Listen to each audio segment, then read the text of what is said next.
everyone was there. First of all, Yeah. Trump was there. Mike McDaniel. I know the two go hand in hand. It was the first guy that popped into my head. But honestly, it was a who's who. And that's what Miami draws. Like, that's why, they'll be back. Like, you can draw people in Miami that you can't draw elsewhere. Vegas and Miami, to me right now, I kind of feel like, now LA will always draw because people have houses out there and it's filled with celebrities. But Miami and Vegas, to me, like, that's kind of UFC central. Because the event is a small portion of your weekend. It takes up 4 or 5 hours, and you can go 24 hours in Miami. That's what people were waiting for, the after party of the fight. They weren't even going to the fight. They're going out at 1 in the morning because they know the party is going to be off the chain till 8 tomorrow morning. That's what Miami is. Vegas the same way. Yep. Never closes. Yep. You saw Chris Greer in the stand. I mean, he was sitting real next to Joe Burrow. There was a ton of NFL stars. And Chris Greer with his Nike hat sitting right behind all of them, ringside at UFC. Mike McDaniel was giving some dap to Aaron Donald. They had a little conversation there. Did you see that?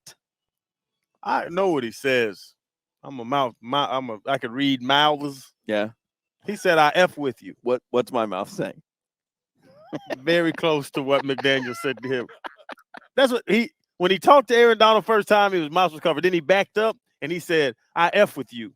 And then Aaron kind of smiled, and then he went in and whispered something, and Aaron laughed. But that part I got. That's how the big three came together, right? Just a couple little casual conversations here and there. It's all I'm saying. Mike McDaniel knows what he's doing.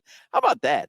Mike McDaniel is holding court at UFC 287. You've got a former president there. Yeah. You've got some of the who's who in the world of sports and acting. And guess who is circling the ring, holding court? Mike McDaniel. Let me tell you something. Brian Flores would have never. Oh, no. Joe Philbin would have never. He had a heart attack. Been perched up on the thing like an owl. He would have landed on the post. Mike McDaniel's in his element when he's doing that stuff. He's got a vibe. And if you're talking about the video I saw, was it David Njoku choking the hell out of Odell Beckham Jr. on the second row? Yeah. Did you look at the faces before him? Joe Burrow, Justin Jefferson. There was an all-pro team sitting there with our GM sitting right behind them. Maybe Chris got a little, whispered something to somebody. I'm down with Chris Greer because he's got a look, man. But he's kind of, cool and calculated. Yeah. Mike McDaniel, he is just holding court. He is walking around. He is like, he's a vibe. You know what I've never told anybody about Chris Greer? Because I just thought about it because Jax earlier. Because he was like, we know on-air Jax and we know off-air Jax. The cussing, the BS, and the making fun of people, the roasting, the locker room stuff. Y'all know Chris Greer has that. Because he doesn't portray that at all. When I see Chris Greer, he's like, because he came up through the ranks with me. He was a regional scout. He actually came to Gainesville to work me out and have me do, whatever, the little Wonderlic, the paperwork crap.